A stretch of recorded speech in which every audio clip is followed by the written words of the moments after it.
Hands up, singing songs, and she leans over and she's like, I really like his shoes. Happy chaos, that's our song. Loud and wild, but where we belong. Life's a sermon, love's the verse. Blessings big and a little reverse. Happy chaos, yeah, bring it on. Welcome to Happy Chaos. Where the chaos is not always happy. Not always. Not always. Not always.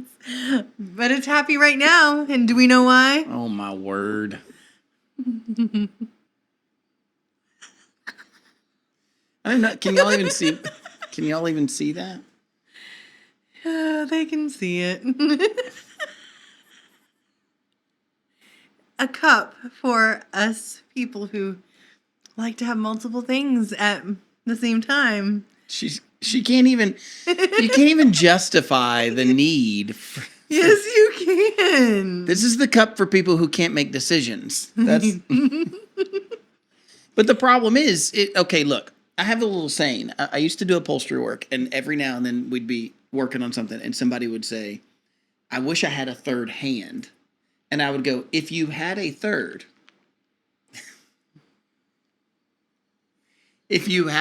hand, you'd wish you had a fourth. You'd be using all three hands, and you'd wish you had a fourth. I will disagree with that because I was filling this, and I had coffee in one cup, and I had my electrolyte drink in the other cup. And I thought, what am I going to put in the third one? I don't really need the third one. And so I had to come up with something, and so I put my water with squeezed lemon in it. And I am, y'all mark my words right now, today, this date, what are we, August 25th, 24th? I think it's 26th. August 26th, although I believe it's the 25th. It is the 25th. August 25th, 2026. Kelly will want a fourth drink, even though she has purchased with hard-earned money.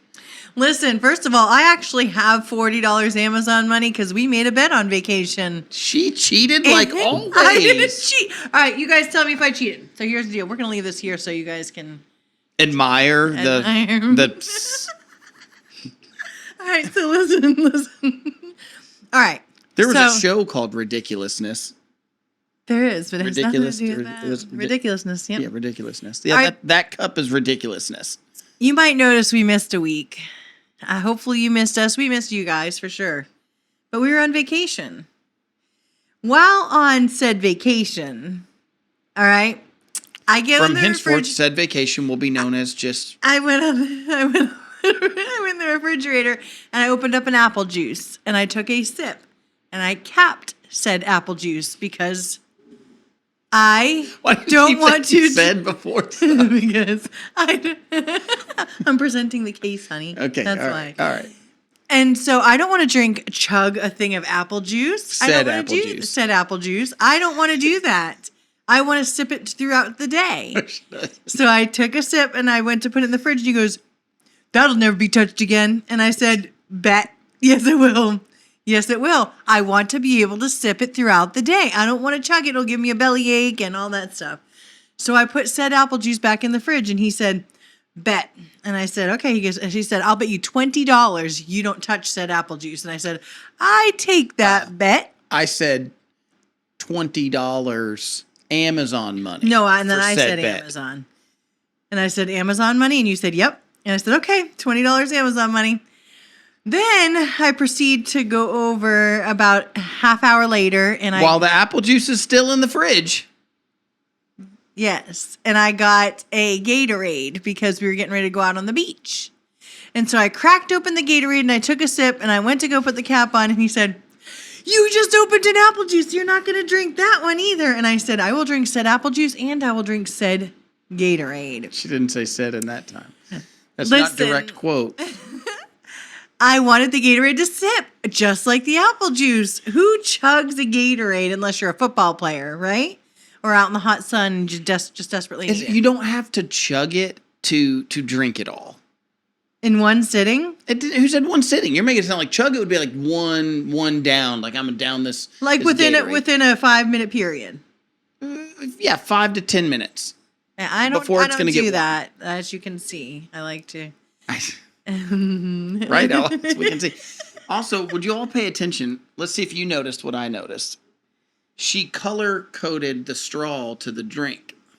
So she said this was lemon water. Look at the straw color. Then she has some protein or electrolyte drink. Look at the straw color. Now over here we have a coffee. And this is orange because coffee's my favorite, and orange represents him, and he's my favorite. Oh, that's cute. Did these straws come with it? Yes. I see. Did they have other colors? Just in case that's you need. it. That's the only 3 you got. That's the only 3 you got. So I just wonder if you had blue, if you had a blue drink. Yeah. Say that you had a blue Gatorade. The blue would definitely go in there. Okay, blue would go in here. What color straw would blue get? If I had these 3? If you had these 3 straws. Probably. Which color are you taking out though? Or are you adding blue to the mix? It's a new. I wouldn't have mix touched the blue. I would have kept it. You're not helping me. You're not helping what I'm saying. If you had a blue drink in there, then a blue straw. No, but you don't have a blue straw. You said they only give you those 3. Right. So you're gonna fill it up and you put blue drink in. What color straw do you put in blue? It's gonna go with the red straw because that's gonna be the red, white, and blue. No, just because. All right. No, wait. Hang on. I'm not done. I have more questions. Okay. I have more questions. Right.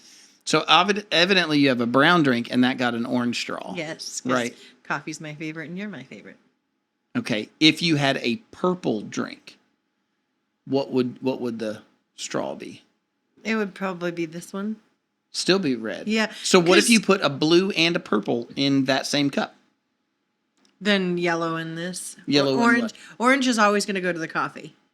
And there's always going to be a coffee. So if there was a purple and a blue, there's going to be a coffee. Okay. And there's always going to be probably water. But then, because this is going to be the one that would get mixed up. Like, I would mix it up and say, I'm going to do this one. Mix and match. But I am a creature of habit, so you will always see these 3 drinks inside of this cup. I don't actually know that. I don't doubt that at all. These 2 drinks are my main drinks of the day, but I've been trying to get water. Because if she's going to take a 4th drink, she sips out of it and puts it back in the fridge and then lets me throw the rest of it away later. Hold on. Let's get back to that said argument. So he says to me, I'll bet you double or nothing Amazon money, $40 Amazon money, that you won't touch those drinks. You won't finish them. I said, finish them. I said, today. And he said, today. And I said, so then she fought to do something she hasn't done our entire marriage. We were almost married 2 years now. Did you know that? We're coming up on 2 years in a few months. We're like 5 months away, but still. Not even. September, October, November, December. 4, okay. Not even. We're still in August, okay? We're still in our honeymoon phase. All right.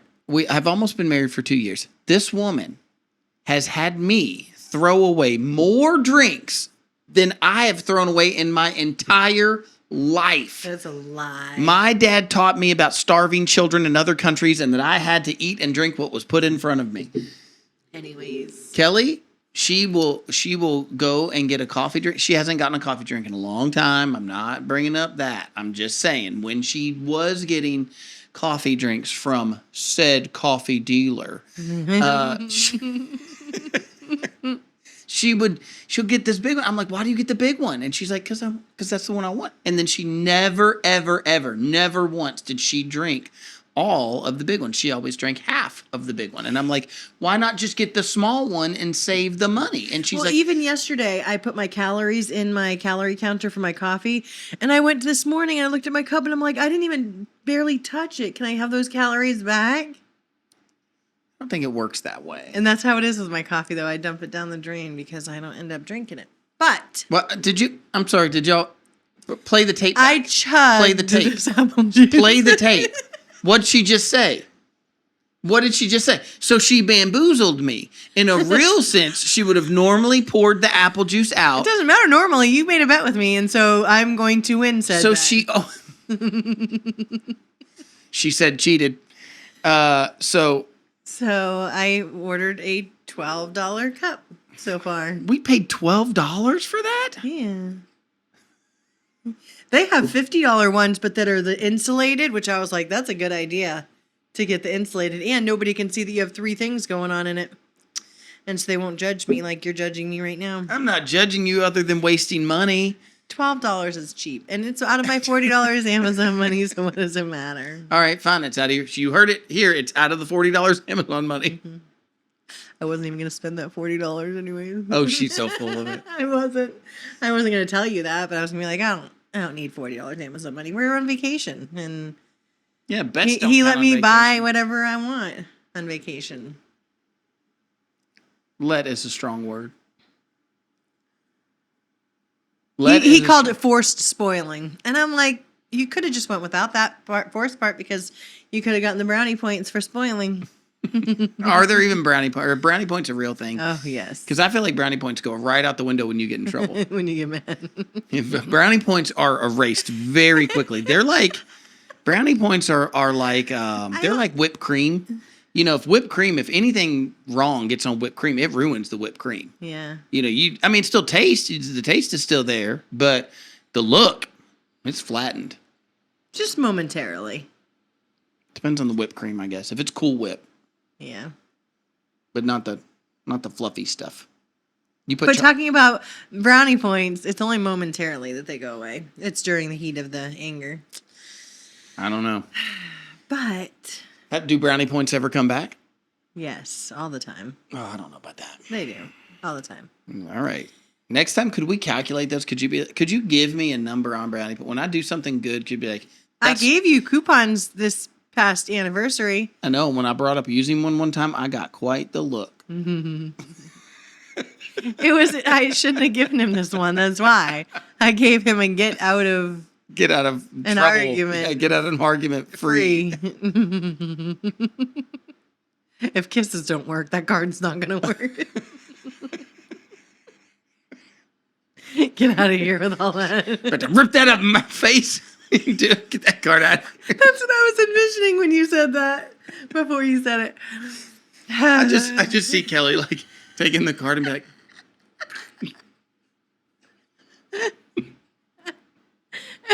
should have saved it. Should have saved it for when you can actually use it. Which is never. Only if we're not actually fighting. Like, this is not a really... Only if I've started the fight. It's like one of those, maybe. Yeah. No, I don't even know if that... Okay, you can use it to get out of trouble. Yeah. Yeah, that's the truth of it. Okay. I'm trying to think of, like there's like other... Have you ever seen those Monopoly games that nobody's ever actually playing? They're just like souvenir Monopoly games. I saw a Bibleopoly at church. Yeah, I think I've heard people trying to play the Bibleopoly at church. They actually I want to do that. We had Christmasopoly, and that was relatively fun if you had the right group. Because some of the cards, you had to do things. Like in the Monopoly, you get community chest. Well, this one had these, like, one of them was you have to sing the chorus of Jingle Bells. Or everybody on this side of the table has to sing the chorus of Jingle Bells or something. And so then, as you're playing the game, I remember one night we were, I think I was single at the time. But I remember hearing the kids, they were having a sleepover and they were playing Bibleopoly. And I heard them all out there, and they're just having this big old time, and they're all singing Jingle Bells and singing, different things. And there was something about like you had to something about mistletoe. You had to kiss somebody, and they were chasing each other around the table. I remember you telling me about this. Mm-hmm. Yeah, it was cute. It was fun. Yeah, I could see that. Yeah. Anyways, welcome to Happy Chaos. Hey, we started off strong in the being silly and fun, and we got heavy. Did you get it? Yeah, you had like a hair coming off of your eyelash. I don't know if they could see that. I mean, it is still there. Hold on. This is still formed in. Because if that gets in your eye, that will not be comfortable, especially with contacts. That's true. Okay, we have heavy things to talk about. Not all the way heavy, but then they're going to get there. Yeah, they're going to progressively get heavier because we went on vacation. Yep. So we're going to talk about that. We've been under attack. But on vacation we went to 2819 Church. Yep. So we're going to talk about our experience there at 2819. If you guys are familiar with 2819, Philip Anthony Mitchell. Then we've been under some spiritual attack. Maybe you don't believe in that. but we are living it. Very much so. And it is a lot. Yeah, it is and a lot. Then we went on vacation. We came back a week later and we thought, what in the world? What kind of craziness is happening? Yes. As we were watching all this stuff. Lindsay Clancy stuff. Lindsay Clancy. She just said it. She just threw it out there. Yep. But you guys better keep listeing.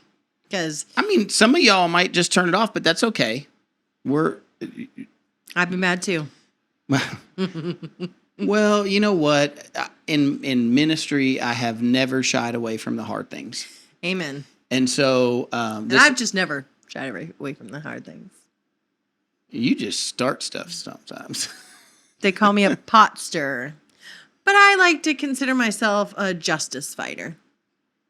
Well, in this case, though, I do feel like there does need to be a voice of reason. Yes. And if everybody just goes, oh well, I'm gonna bow out. I don't want to get in the middle of that one. And I'm going, man, there is some really, I don't know. It's awkward from my perspective watching. It is awkward, but I think I've got a pretty good finger on the pulse of what's going on. And it's interesting to see it from an outsider's perspective who's not so wrapped up in the emotions of this. Right. Because I'm not wrapped up in emotions. I'm brokenhearted for 3 children that were killed by their mother. All right, stop there. I don't want anyone to know what we're going to talk about. That when we get to that section, they'll... Coming soon, Lindsay Clancy. Yep. Okay. We will talk about Lindsay Clancy at the end. Here shortly. Yeah. But for now, we have comments from 2 weeks ago because for the second time ever in Happy Chaos history, we missed a week because we went on vacation. Yes. To be honest, we actually planned to shoot Happy Chaos before we went on vacation and just have it scheduled to come out. But we just ran out of time. Life is busy, and these do take us, several hours to shoot and then publish them. It's a lot. So it's a lot. It is a lot. I think that's the last one. Yep. We make a lot of videos. That we do. All right. I was wearing a white shirt too.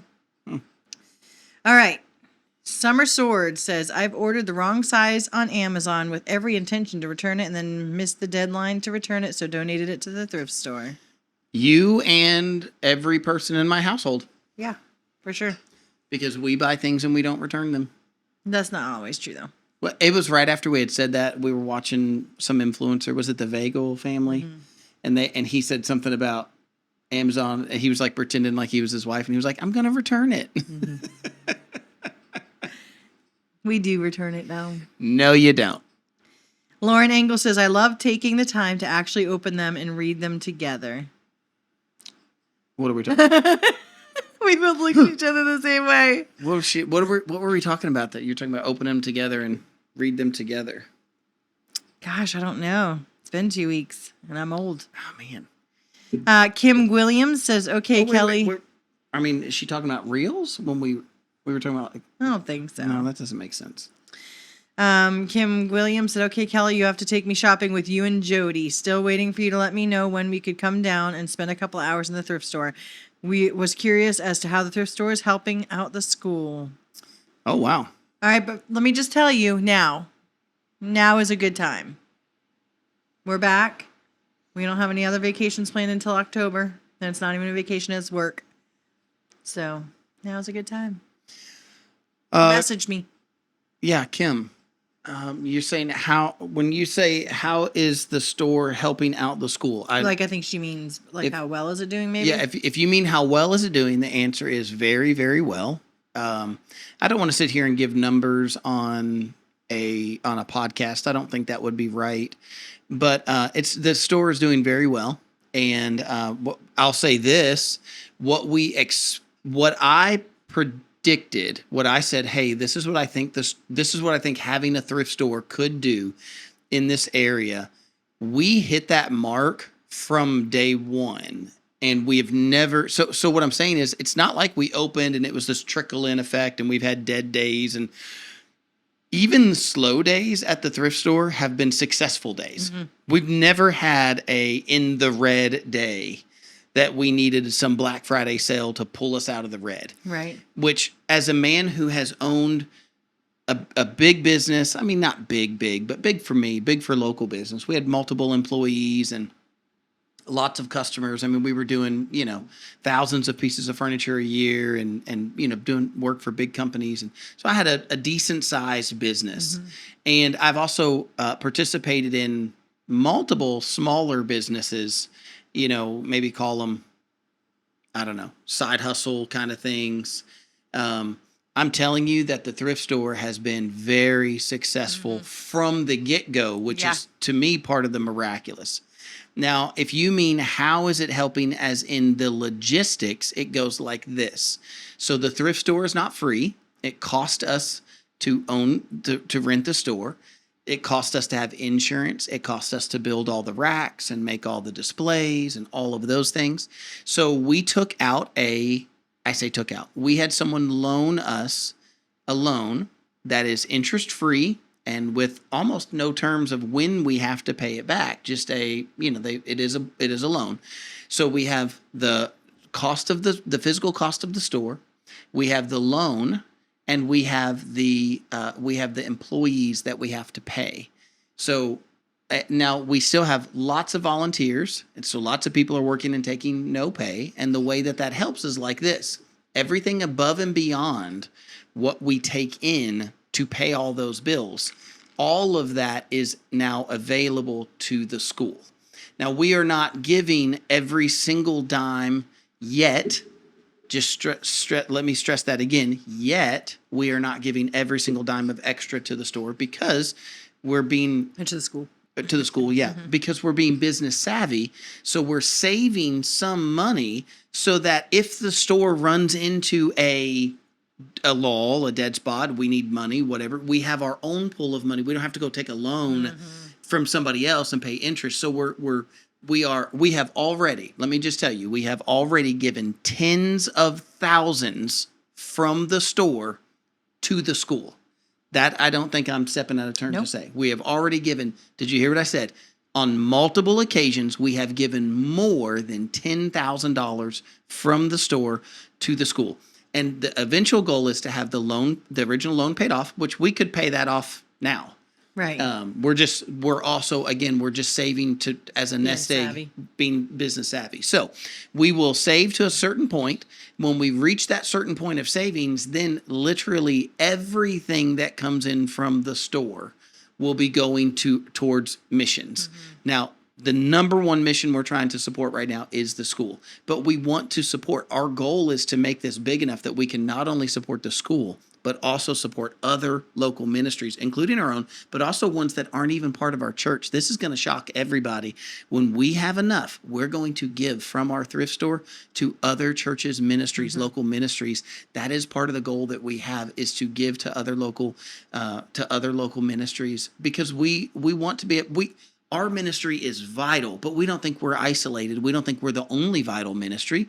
We just know that it is vital to our community and what the Lord's called us to. So there you go, Kim. Hope that answers your question. We are, as of right now, every dime that comes in above and beyond what we have to pay monthly is available for the school. So if the school was like, hey, we need X dollar amount, and we had it at the store, we will give absolutely everything to the school if and when the school needs it. And we've already been doing that, but it just we haven't peaked that yet. We haven't had to say we need everything for the school. So I hope that made sense. Yeah. Okay. Jody Ballard said, happy 70th episode. She loves putting things back into her Amazon account. My husband doesn't seem to catch it all the time.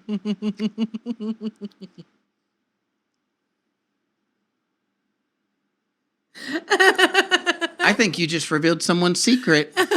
Not mine. That's not mine. No, I'll straight up tell you if I'm gonna, but I don't put it back. I just put it back on the card because I just spend from the card. Okay, moving on. She said, no Kohl's for me, haha, because I have my own UPS store right by my house. Luckily my Kohl's is a little farther away. Boring. Listen, my UPS is closer than Kohl's by 1.5 miles. A whole mile and a half. But I'm going to Kohl's. Because Kohl's.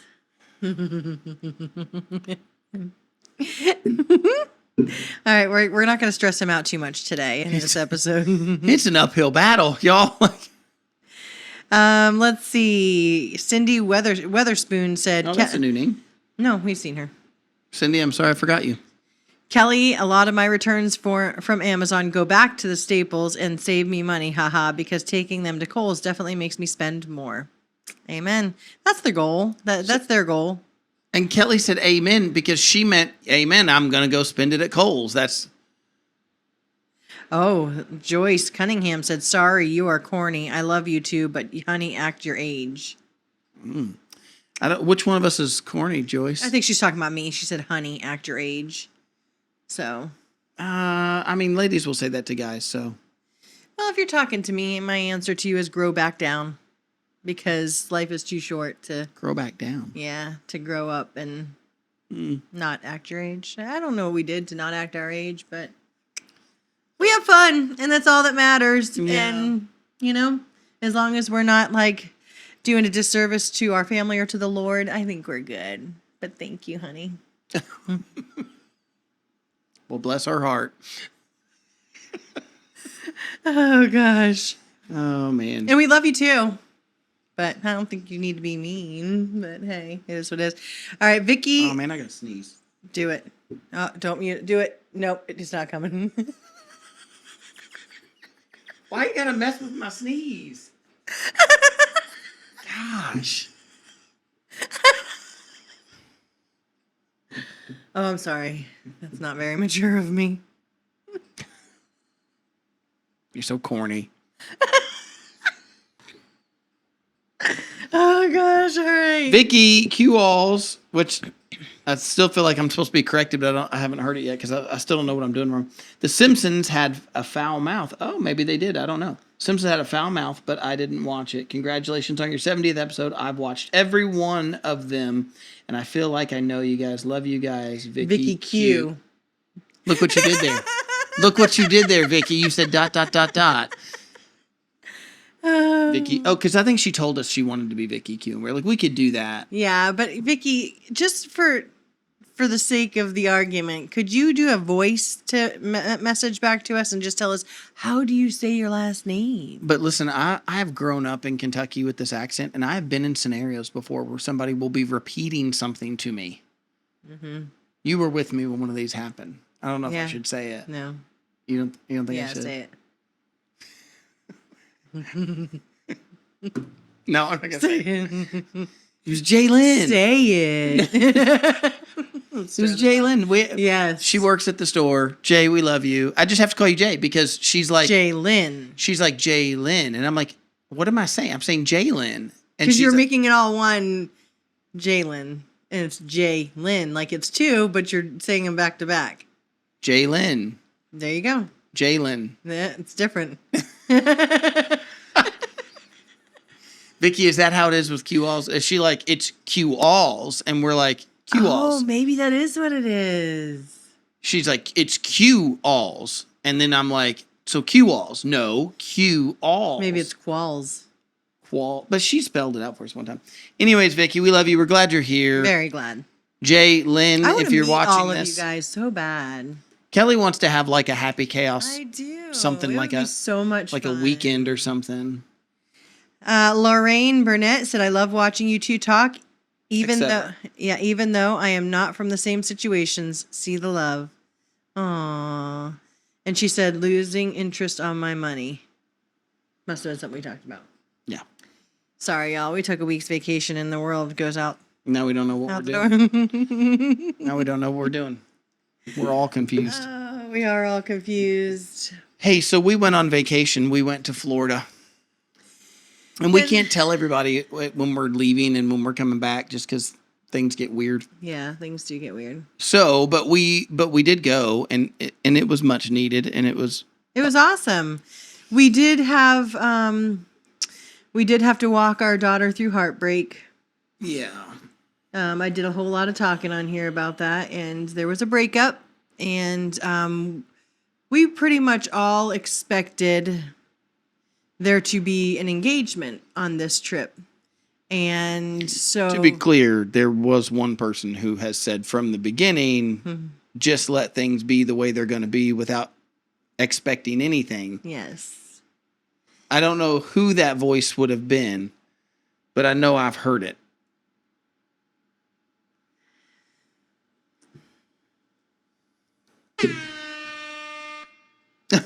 Was that the one you were going for? Yeah. I thought you would have done this one. I should have done that one. Yeah. But, so anyways, on a serious note, I don't know if you've ever had to walk your child through heartbreak, but it's pretty devastating. Well, especially when you're empathetic like Kelly. Yeah. Because I'm like, one of the questions I saw was, what do you think is harder, if your own heart gets broken or watching your child go through heartbreak? And widowhood aside, because there's no heartbreak like widowhood, from in my instance, my experience. But I've been heartbroken before, and I would definitely say watching your child be heartbroken is worse.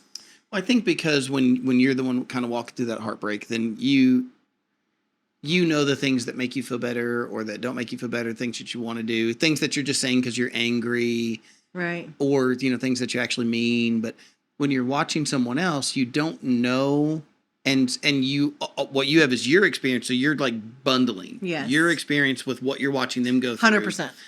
And I know that feeling when you're in the moment of heartbreak, and people tell you, the Lord was protecting you, and there's obviously something different for you. For the Lord has other plans for you, and they're going to be better. But you don't want to hear that when you're in the middle of heartbreak. You think it's the end of the world. And I mean, she literally looked at me and said, "Mom, I thought I was going to marry him." And that crushed me. I was like, oh, gosh, I can't imagine if I had to deal with this without having a voice of reason, because somebody would be beat up right now. And that's terroristic threatening. But I have a voice of reason here. And so that helped a little bit, not all the way. Well, good news is Kelly doesn't know how to punch. So I know how to punch. I won't get. I could go on about that, but anyways. So we get on vacation. Have you ever seen A Christmas Story? That was me. Remember when the kid jumps on the other kid? So our first evening there, we get into the condo and we go out to the balcony to look at the ocean. And we literally watched someone get down on one knee and get proposed to right then and there, right when we got there. Yeah. And my heart, and Kaylee was inside, and my heart just sunk.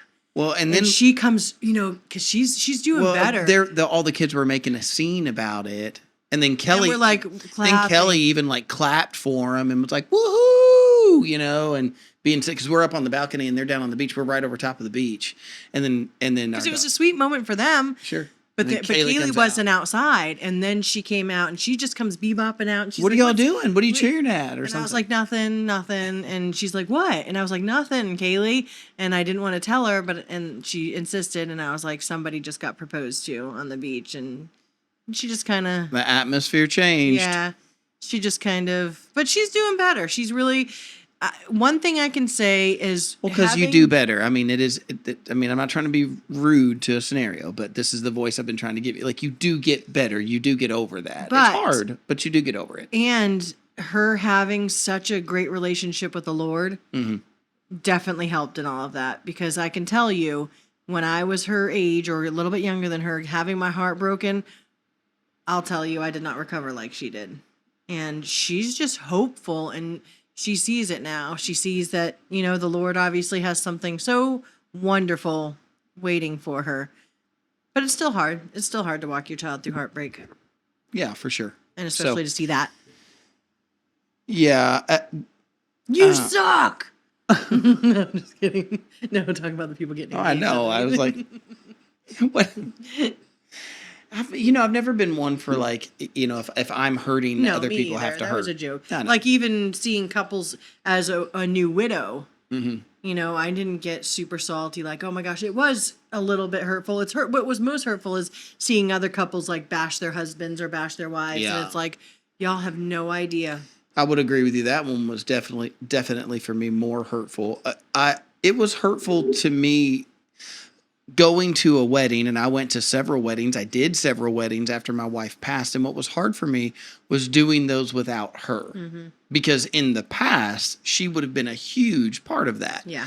And now not only is she not a huge part of it, she's not here at all. So I was never upset like, you stink for getting married, for somebody else getting married. But it was just like, it was an ache. There was a dull ache that just kind of lingered as it was coming up. But of course that too passed over time. Yep. And that's what people don't like, the fact that that the old saying time heals all wounds or something like that. People don't like that, but there is some truth. It's not all truth. It's not gospel truth, but time does make a big difference. It softens. Yeah. It first of all, I think the thing is, the reason nobody likes it, it just takes patience. What you're saying to anyone in any given situation is, this is going to hurt for a little bit, but it gets better later. Right. And you can't talk sense to somebody who is hurting. Yeah. That's true. Well, because talking sense doesn't make the hurt go away. Right. I mean, I know that when, again, if I talk about my own grief and being widowed, I was a widower. I had the head knowledge to go, I understand what is happening. I understand what's happening with my body. I understand the part of the grief. I understand, I understand what is going on. Yes. Knowing what is happening and what's good and what's not good doesn't change where the emotions of it. Emotions are not rational. Yeah. You just have to learn to not let your emotions lead. For sure. Emotions are a terrible steering wheel. Very much so. Yeah, you don't want to lead with your emotions. It's okay to have the emotions. You just have to rise above them and take your thoughts captive. Exactly. That's the whole key with emotions. Now, but before we got to vacation, we stopped somewhere. So we did something really cool. We left our house at 3 a.m. and then drove to a church that we see online all the time.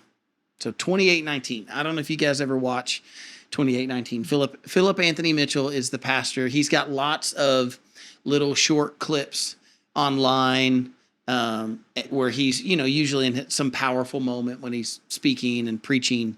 And so I watch those all the time. People send me those all the time. He speaks truth.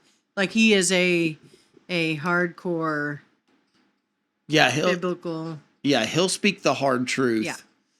Especially when it needs to be spoken. Yes. He doesn't back away from the hard truths. But we see him online. He's in a very fast growing church. I guess 5 years ago or so, their church was just a couple hundred people at best. And he even kind of talked about that while we were there. But he kind of changed he went in trying to do the typical Baptist pastor. He was in Atlanta, so he was trying to do the typical, like, pastor in the South look and whatever. And he just kind of gave all that up and was like, I'm just going to be who I feel the Lord telling me to be, who the Lord made me to be. And so, he just, instead of wearing a shirt and a tie, he's wearing a hoodie and instead of being reserved in the way that he's speaking and trying to be polished in the way that he's speaking, he's just pouring his heart out and giving the word that the Lord's given him. And their church, they changed the name of the church back in, I think, 2020. They changed the name of the church to 2819, and they begin to grow. And now it's huge. I mean, I don't know the numbers. I'm making this up. I'm making this up in the sense of I don't know. I didn't have a way to count. But what I saw standing in lines outside, if you were to tell me that it was 8,000 people, I would not be shocked. I mean, they had tents, and under the tents they had turnbuckles, like the little, line of people. And then it was like, here's a turnbuckle line of people. And when you get through that line of turnbuckles, you go through this next one. And they probably had 5, 6, maybe 10 different setups of groups of people standing in these turnbuckle lines outside of the church. They had been waiting. Thankfully, we had some friends go with us, and they went early. They went a couple of hours early. And so they were in the first line. By the time, so they have a first service at 8 o'clock, I think. Yeah. And so the second service was at 10:30. We got up at 3 a.m. We drive there. Our plan was that we were going to get there about an hour early, but because the traffic because of the church, the traffic was so crazy there in Atlanta of people trying to get to this church. We had to park a mile away. So by the time we actually got up there, it was probably, 10, I don't know, it was 10 like till. 10:40, 10:50. Oh, was it already 10:40? Yeah. So, but the line hadn't been let in yet because they still had to get everybody from service 1 out. And he wasn't done preaching. Right. So they finally, we get up in the line. We got to meet with our friends. We didn't have to go to the back of the line. If we did, we would have made it in. They have 3 overflow rooms. Is it just 3? They have 3 overflow. No, they told us they have 3 overflow rooms. Okay. And we wouldn't have even made it in the 3rd overflow room. So they let out the earlier service. They let ours in. By the time we walked in, even though our friends had got there 2 hours early and were in that front line, the sanctuary probably held, I would say, 1,500 people, About 1,000 to 1,500 people, and it was 3/4 full. And they're telling people where to sit. Like their ushers are saying, "No, you got to sit here. You got to sit here," kind of forcing you where to go.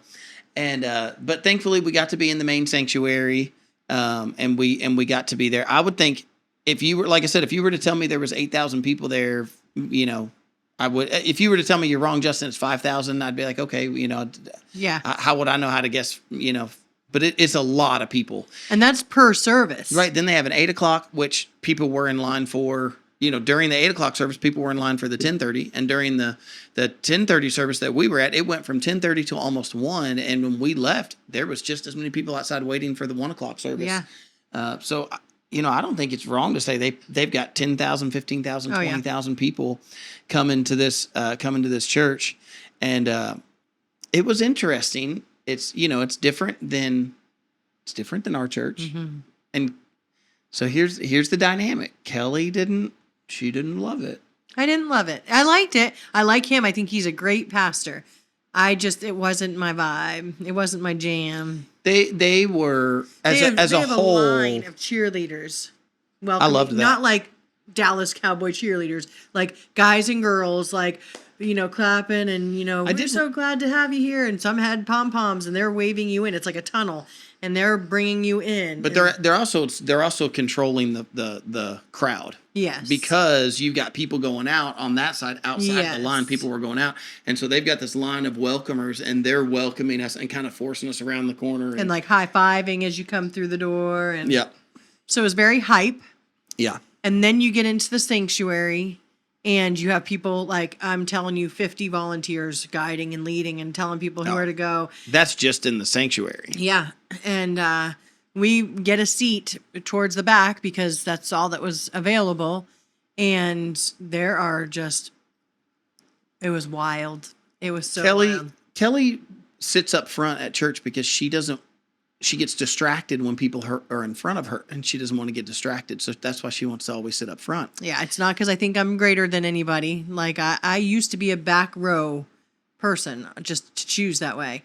But when I actually want to pay attention and in here, I have to be up front. I'm telling you, someone can be messing with their hair, and my eyes go to them, and then I'll be like, oh, I like their hair. Oh, just ask him. We'll be in the front row, and I'll see something when the band is up there worshiping. It doesn't stop her because she'll like Kirk's shoes. Would you wear those shoes if I got those for you? And he's like, we are in the middle of worshiping right now.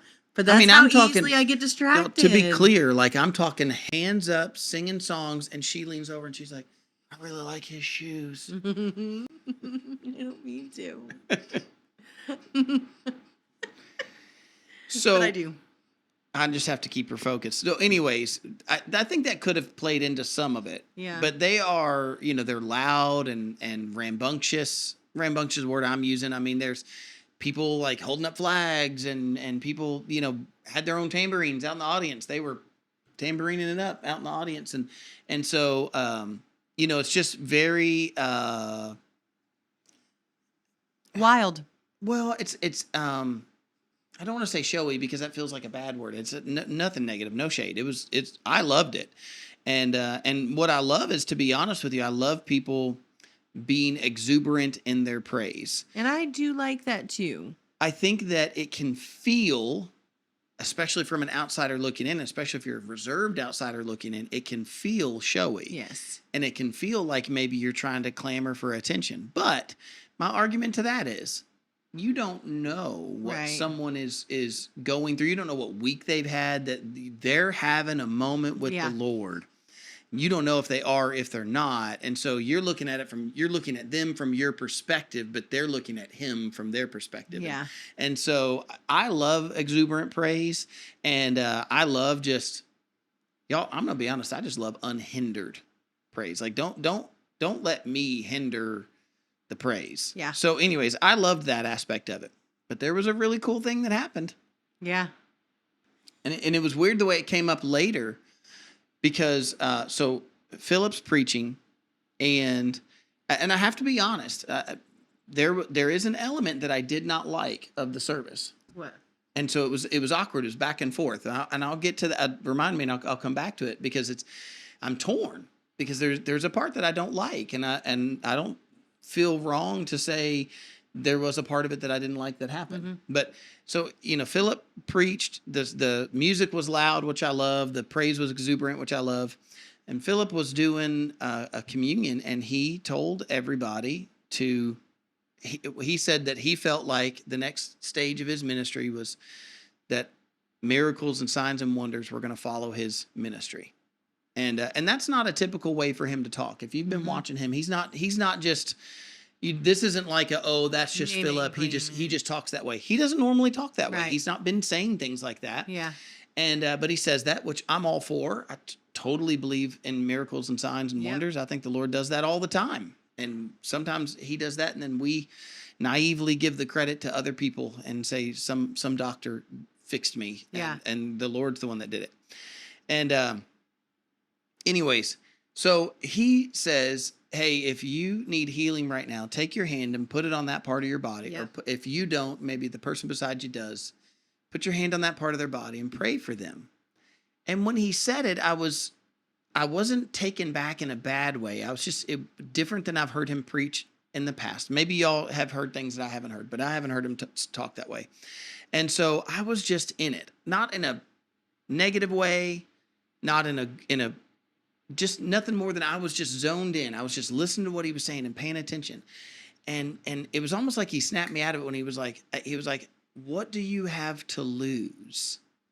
What do you have to lose by putting your hand on that part of your body right now and praying? Like, what would you lose? What are you so scared of?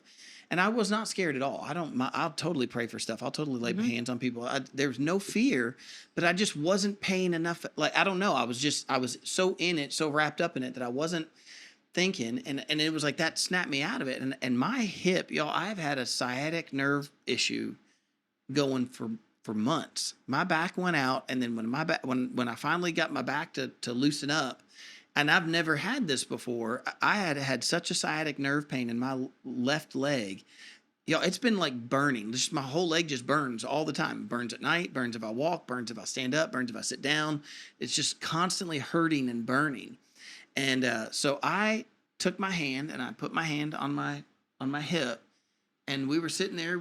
I think we still had the communion cup at the time. And we're praying, and he's praying for healing. And y'all, I'm telling you, no exaggeration, I literally felt my leg relief in my leg. Like it finally just let go.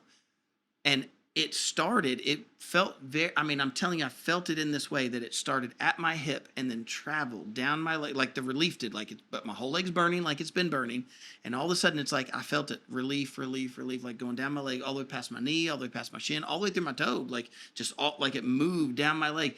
And I was so shocked in a good way, but I was like, did I just get healed? Like, sitting in this church, did I just get healed?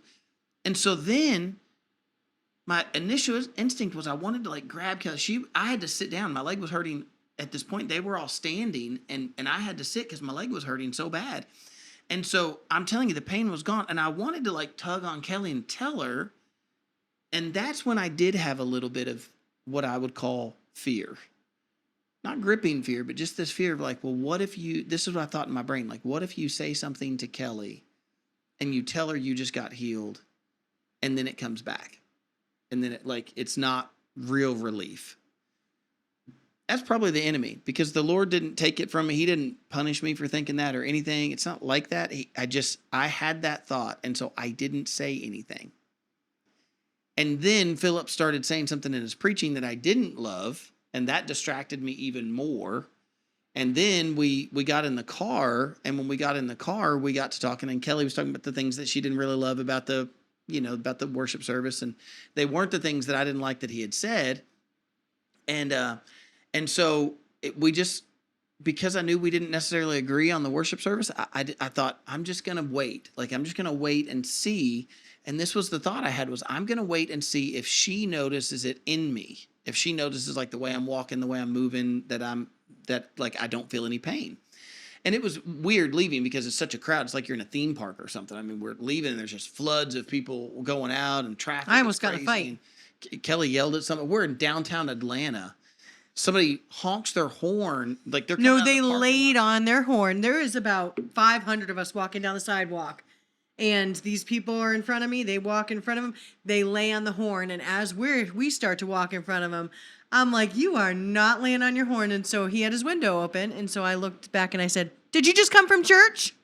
And the people in front of me said, "He ain't come from church." And I'm like, "Well, to be clear though, she said it like this.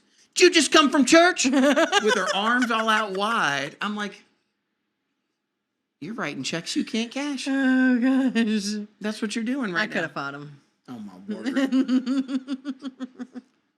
That's twice today she thought she could fight.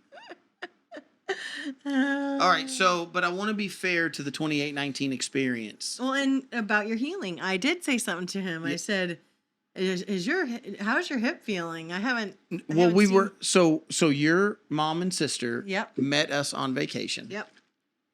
We were going to surprise our kids with they didn't all know that grandma and aunt were coming. So they hid in the pool. They all went and got in the pool. When we got there, we went down and took the kids to the pool, and then our kids got in the pool and then kind of met grandma and aunt and cousins in the pool. And so we were in the pool, and I can't remember how it happened, because at some point we're talking about the experience, the whole thing. Kelly, going to get in a fight with the guy, whatever. We're talking about all those things. And one of them who had not gone with us said something about, I don't know, like, did something good happen? I can't remember what they said, what words they said. And Kelly looked right at me. And I was like, well, you said something. I can't remember exactly what you said. I don't remember exactly what I said either. But I looked at you and I was like, well, there's actually something I've been kind of waiting to talk to you about. That's all I said. Am I telling the truth? All I said was like, there's something I was waiting to talk to you about. And she looks right at me and she goes, did you get healed? And I'm like in the pool. I'm like, she's on the concrete and I'm like in the pool. I'm like, wow. It's weird the way it happened, but yeah. But it did, and it hasn't come back. There's been a couple of times that I have thought like, oh no, it's flaring up again, but it hasn't. Like my leg, no burning in my leg, no sciatic nerve, no pain like that. We did a leg day, and so I had leg day pain, but funny because you denied that leg day pain. Yeah, I didn't deny it. I didn't lie when I denied it. I didn't feel it when you thought I did. Anyways. Okay, there you have it. But here's where it was mixed. Here's where the thing was strange, because so I pay a lot of attention to sermons. I pay a lot of attention in church. If I'm watching somebody preach, I'm studying, and not studying to pick at them. I'm studying because I want to learn. Like I want to know, I want to do good. I want to do better. I'm talking about for myself. So I'm always like really paying attention. And Philip was preaching, and it was a good sermon. He's preaching out of Matthew. He's preaching out of Ephesians, but he started talking about Matthew, and so no, I take that back. No, they're going to do a sermon in Ephesians. They were. But he switched it, and he's talking. They were supposed to start it that day. He's talking about John the Baptist, and it's a good sermon, with this exception. The conclusion of the sermon is that he announces they're going to do Access. They did Access last year. That's where they rented out a big stadium, brought a bunch of people in. They filled up a 40,000 person stadium last year. So this year, they're renting an 80,000 person stadium. Dallas Stadium, I think is what it is. the AT&T Stadium in Dallas, Texas. 80,000 seats in this stadium, and they've rented that, and that's going to be completely for free, and you can get your tickets for that free event. Doesn't cost you anything, but you can get tickets for that starting in September 1, and they're going to give you 40 days. I didn't love the conclusion of the sermon time being access tickets are going to be available, but they're not charging for them. I was okay with it. It all of a sudden it kind of felt like, oh man, it kind of felt like a bit like an advertisement. Mm-hmm. And I didn't love that. And I can't say I've never done anything like that. I'm just telling you, I don't like things like that. I feel like, hey, we're here to get people to Christ. Let's end the sermon on Christ. Yeah. You know, but I don't see anything wrong with bringing up some event that you're having and something the Lord's doing and how you're getting there. I don't see anything wrong with that. So that's not the main. He then brought up he said, there's something I need to address. And he started talking about the tickets that they're selling for himself. He himself and a guy named Tim from Celebration Church have a podcast called Street Preachers, and they've been doing a tour, and they charge $60 a ticket for this tour that they've been doing. And he talked about how, you know, this is how they pay for it, which I don't necessarily love charging for tickets for ministry things, but to each his own. I wish I could get a sit down, like an actual sit down, not a Philip thing. I'm telling you, I love Philip Mitchell Anthony, Philip Anthony Mitchell. I love him. I love his teaching. I love his preaching. I am not coming against him. I would love to encourage him with this. Billy Graham filled up stadiums with 80,000 people, and he never sold a ticket. Mm-hmm. Never do I know of in any history did Billy Graham ever sell. Billy Graham would bring in big bands here in Louisville, Kentucky. Billy Graham came in back in the 90s. In the late 90s, Billy Graham came here, and he brought in DC Talk, which was a huge band at the time. They filled up a whole stadium. I was there. The stadium was completely full. Thousands of people got saved. Thousands of people were sent to their local churches in that area from that Billy Graham crusade. People got baptized, and it was awesome. It was amazing. And he didn't charge for tickets. Yeah. And I'm living proof of that right now. We have a school, and the Lord has had us open that, and we don't charge tuition because we want to give the gospel to the people who need it. And we believe it will really, I'm telling you all, I believe education, Christ back in our education will fix our education system. So I would love to get that ear with him and tell him that. But that's not the biggest problem I have still. I don't like that he's charging tickets for that, but I don't necessarily, I don't make a big thing over it. Right. But then he starts talking about how people are getting healed at this event. And he pulls out this picture, and there's videos of this. We were at this service. There's videos of this floating around right now, short videos of people reacting to this, where he pulls out some papers and an envelope. And at the first event that they had done last year, where they charged $60 a ticket. So not access, but the personal one he's been doing, which is not connected with this church. It's just, my point would be, you know, if Peter was dealing with the Church of Rome in the New Testament, and he's like, well, that I do for free, but he was walking into the city one day, and a guy looked at him and asked for money, and Peter looked at him and said, silver and gold I have none, but what I have do I give to you freely. Mm-hmm. And he told him to stand up and walk, and the man was able to stand up and walk. And Peter didn't say, well, how do I pay for this ministry? You know, that's not part of the church, so I got to pay for that. So Philip is talking about how people are getting healed and delivered, and they're given the gospel at these events. He pulls out this paperwork, and he's talking about this woman that came and how they prayed for her. She had a child, and they had the proof of the child that the child was deformed, and she's pregnant, and the baby was deformed.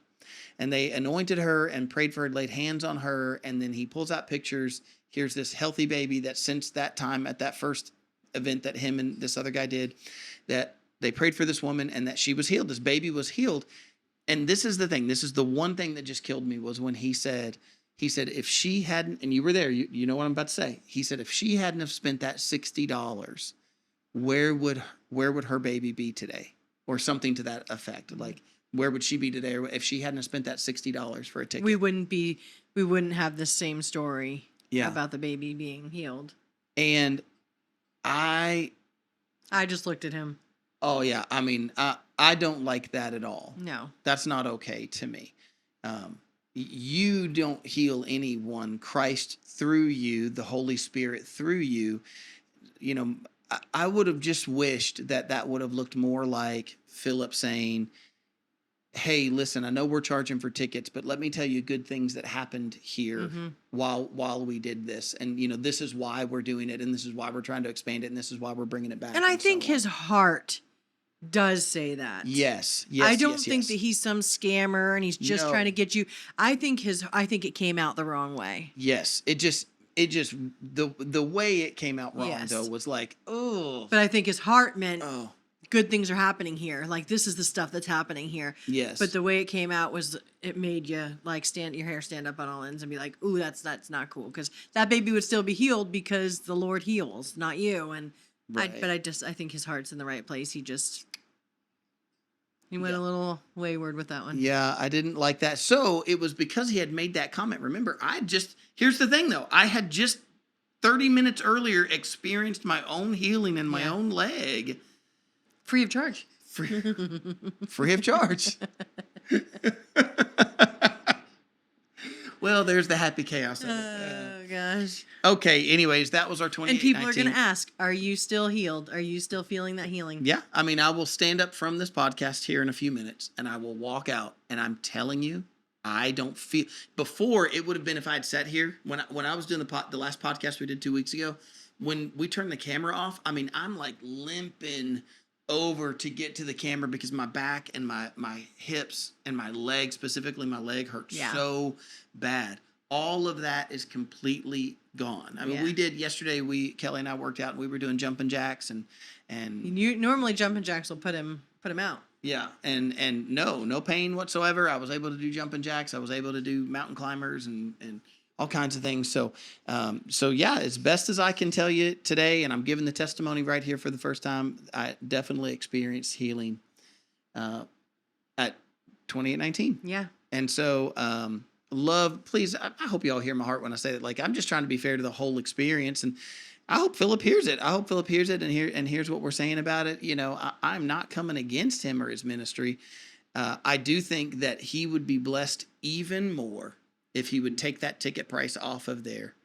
Trust the Lord. There are people who love him and love his ministry. They would fund what him and Tim are doing with these events. They would fund that, and he would be even more blessed than he is by selling the tickets. Yes. He would be even more blessed. And I hope that he decides to do that. I hope that he decides to just take the ticket price off and watch what happens as he becomes the next great evangelist in America, and tens of thousands of people are flocking to these events and experiencing healing, experiencing deliverance, all of it. And Philip and his family will be blessed on the other end of that. Yes. So I agree. Trust in the Lord. Put your faith in him. He'll take care of you. He won't leave you hanging. And go out there and visit them. Oh yeah, totally. You should totally go. So go experience 20. If you ever go, put it down in the comments or send us a message and tell us. I'd love to hear your experience. Yeah. Because it was a good time. It really was. I didn't hate it. It wasn't something I would attend on a regular basis. I love our church family. I love what we have going at Salt and Light, and I wouldn't want to change that. I do love exuberant worship, though. We have some people, including myself. I'm not as exuberant, but I would. Like, nothing's holding me back. Do it. I'll bet you $20 Amazon money you don't. As she sips out of her $12 3-compartment cup. Listen, I have no shame in my worship. But yeah. So that was our adventures at 2819. Vacation was wonderful. It was much needed. The first 3 days were kind of icky with the water. We still got in, but there was jellyfish and there was, murky waters and stuff, which are normally crystal clear Bohemian waters. So, but it was such a good time. We had other friends that came down there that have a condo there from church. We had a great time with them. Overall, it was just awesome. Like, really, really awesome. We had a great time with the kids, and yeah. Agreed. Mm-hmm. Are you going to talk about Lindsay Clancy? Yep, I'm ready. I just want to point out the time to you. Yes, I know. So we gotta wrap this all up within the next 20 minutes. What time do we have to be there? 3:30? Yeah. Oh, okay. Then we have time. Yeah. All right. Well, then, here we go. We got in the car. and we finally got back to. We'd been keeping our phones put away, not totally, but a fair amount of time. To say like, hey, we're purposefully putting our phones away. Like I'm in the middle. I am so proud of him. Like I have never seen him put his phone away so much that I did this week. Well, and then it would die. So then it was even more put away. Yeah. But, we were definitely intentionally putting our phones away. I'm going to call it 90% of the time. Yep. Like, hey, no phones, whatever. I'm in the middle of a pledge drive right now, which, by the way, if you'd like to jump in on this, I would love to get some Happy Chaos support on this. We're doing this really cool pledge drive for our school. We told them about it last week and we encouraged them. Yes. It's $1 once a month. We're trying to get 10,000 people to do $1 once a month. 100% of that will go directly to our tuition-free school. So just go to saltandlightky.org/10K, 10K. So it's our web address, saltandlightky.org/10K, and jump in on this. I know what happens is you think to yourself, oh, he doesn't mean me. I mean 10,000. So you could help. We have $2,005 so far, $2,005 so far per month. And that's with people giving $1 a month. Do you hear what I'm saying? I'm not asking you for $2,000. I'm not asking for $10,000. I'm not asking for $10. I'm not asking you to give up a coffee once a week. I'm not even asking you to give up a coffee once a month. If you gave $1 once a month, you could not even buy a Starbucks coffee for the next 6 months. Yep. With that $1. If you saved that $1, no, this is my coffee money. It would take you 6 months to get your coffee money from that $1. $1 once a month. You can do that. Everybody can do it. I don't know. I think even the person that is homeless on the street could do $1 once a month. Yes. $1 once a month is doable by absolutely everybody. So if you'll jump in on it, that'd be awesome. I'm in the middle of that, and I didn't make any update videos. I did make one midweek. I said I didn't make any, and then I did make one midweek that somebody had wrote me and was like, "Hey, we really would like an update. Like, where are we? What are we getting to on the pledge drive?" So, we like really were putting everything away. Get in the car to drive home, and Kelly. I'm in the passenger seat. And he's like, what's happening over there? I'm like, what is going on? And I was like, well, where do I start? So that's when I found out. I didn't even know who this Lindsay Clancy was. I didn't know either. Before the car ride? Before the car ride. Oh, wow. I saw a few people posting about stuff. I didn't know what it was, though. I just saw people posting about, oh, I could be, I should have been a lawyer. And I just was like, probably. Like, I could be a detective, too, and stuff. So I never thought anything about it. And then I saw an actual post of what they're all talking about. Yeah. And that is about this woman who pled guilty for reasons of insanity for strangling her 3 young children to death. And my feed is, I would say, 90% full of seeing people in support of this woman. I know. And they're all saying, well, half of them are saying, I think it's because the husband did it and she didn't do it. The other half of them are saying, well, she was insane and the medical system failed her. She didn't get the care that she needed. And he had a really good point about that. Like, she was on all her medications. So where did the medical field fail her? They tried to give her all the medicines and things that she needs to not be insane, to deal with this. Well, that's the point I was making. First of all, let me just tell you that when Kelly reads it, she's infuriated. She's over there texting like crazy. She starts telling me what's going on. I'm like, wait, this is what everybody is supporting right now? Like, everybody is rallying behind. And then she reads, by the way, of me asking for $1 once a month for our school, which goes directly to the school. Like, I'll never see that other than on paper when I'm at board meetings or something. But they collected $1 million, over $1 million for this woman who strangled her children, and is pleading guilty to that I just want to point out she's pleading guilty to that because what was shocking to me, I'm like trying to put the pieces together. I'm like, wait a minute, why do people think that she didn't do it? And then Kelly's reading to me what people are saying about how like there's this evidence that she didn't do it or whatever. But well, they're trying to say that her husband brainwashed her to do it. And I said to him, if I didn't kill my children and I was being accused of killing my children, now we're 3 years removed from the incident and from the supposed insanity. Yes. We're 3 years removed, and I have yet to see one thing of this woman. I would be in tears crying. I didn't kill my children. I didn't kill my children. We have got to figure this out. Like I would never. And if I did because of insanity, I would be saying, kill me.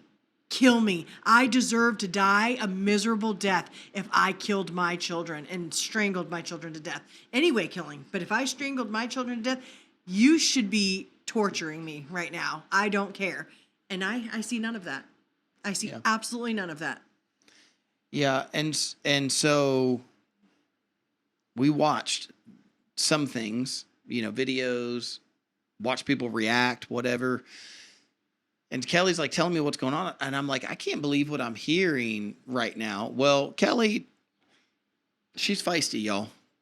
So I believe in justice. So she starts posting, she starts making some posts. And immediately, she's got people writing back to her, people we know, people we love and care about. I'm not coming against anybody right now. I'm just telling you that to me, this is crazy to me that there is a woman who is she's pleading guilty and describing how she did it.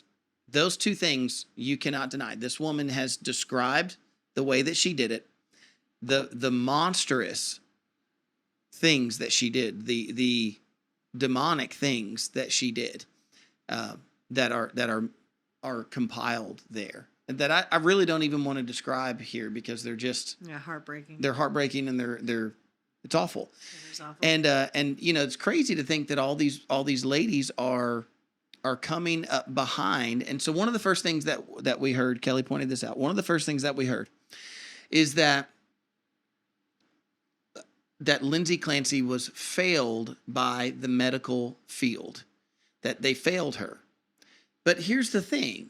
They're also on the other end saying that she was on this. I've heard people use these words. These are words I've heard. I'm not making these up. That Lindsay was on a slurry of medication. Yep. That she was on this cocktail of medications.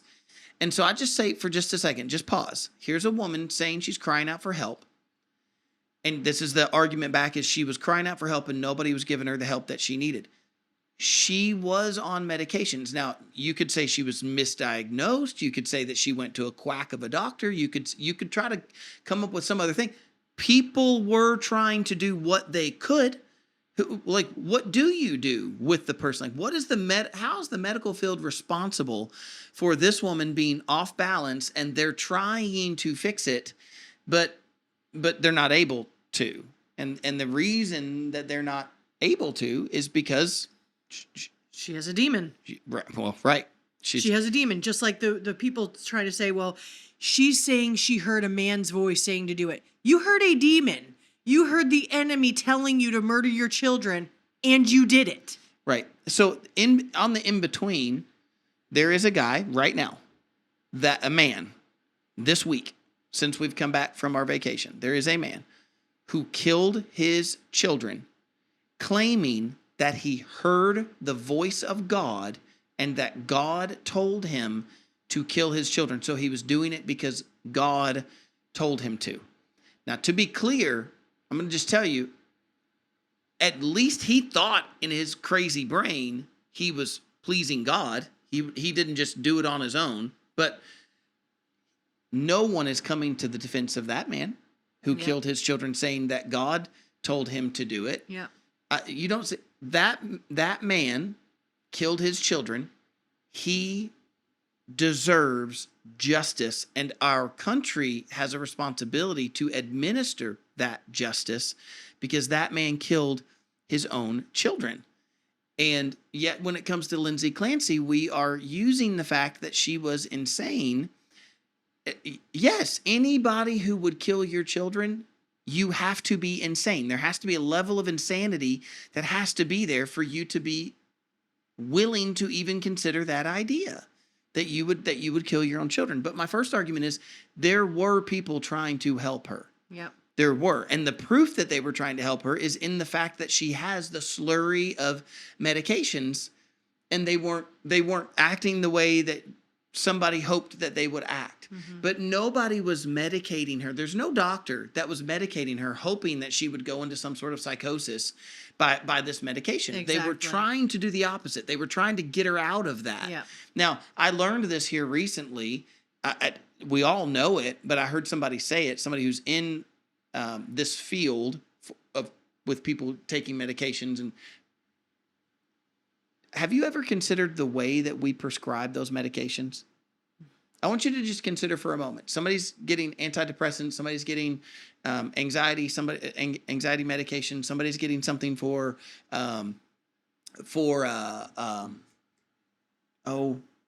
what's it called when you get like Prozac? You know, what's that? Schizophrenia. Yep. You know, have you ever considered that the way that they test for that is not a blood test? It's not a spinal test. Not an MRI. It's not an MRI. Not a CT. They give the person questions. And depending on how the person answers the questions is whether or not they determine these are the chemical imbalances in their brain. That they have these chemical imbalances based on the way that the person answers the questions. Just let that sink in for just a moment. So somebody did that with Lindsay Clancy. They asked her the questions, she gave them the answers, and they did as best as they knew how to say, these are the things that we would prescribe to you to fix that. And so there were people who were trying to help. Most definitely.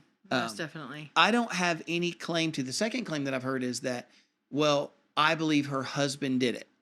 Listen, I don't have any claim to whether or not her husband conspired to do it, whatever. I don't know anything about that side of it. And so I'm not trying to make too much of an argument there other than this. You have this woman admitting guilt. You do have that. And you have her describing how she did it. Within that is her saying that she sent her husband on these errands to then systematically do this. So she planned it. This was premeditated. I'm going to send him out, and while he's gone, this is what I'm going to do. And so that's what she did. And then now I don't have this substantiated, but I have heard from multiple sources of stuff that I'm reading. Like, I didn't watch the actual trial, and I'm not going to argue over that. I'm just telling you, I've heard people say that there is video evidence, timestamped video evidence of him being gone at the time of the murders of the children. And by the way, she also threw herself out of the second story window and is now a paraplegic because she threw herself out of the second story window after she had done it. So, you know, clearly this woman, whether you want to believe in demonic possession or if you want to attribute it all to mental health, whichever lane that you want to land in on that, you cannot deny that this was an evil thing that this woman did, and she deserves justice for that. Her children deserve justice, and our community and our country have a responsibility to administer that justice. You cannot let this go. And my point is, for the people who are raising money for her, for what? You either want her to get legal defense so that she gets out of this, or you want her, knowing that she gets out of this, you want her to be financially set up for life, that she's got, you know, millions of dollars in the bank. For what? I don't. That is mind-boggling to me. Why anyone would participate in that? You know, Sonia, she had such a great thing to say. She commented and had said that it goes back to the sermon that you just preached about good, you know, how do good people get deceived. Yeah. And I look around and I see so many good people. Good, you know, we're all wretched, but so many believers being deceived. Yeah. And to standing up in support of this woman. I mean, even if you're on the side of, well, I am convinced her husband did it. Right now, what you have is a woman admitting her prosecutor, I mean, her attorneys will not even say that she is innocent. No. She's guilty by reason of insanity. Yes. So insanity or not, postpartum depression or not, you followed through with a heinous, evil murder of your children. If that were me, I would be begging you to put me to death. Because I could never, who can live with themselves knowing that you've done something? And I've read some of these things that the prosecutors are explaining how she did it and what these children experienced based on the autopsies.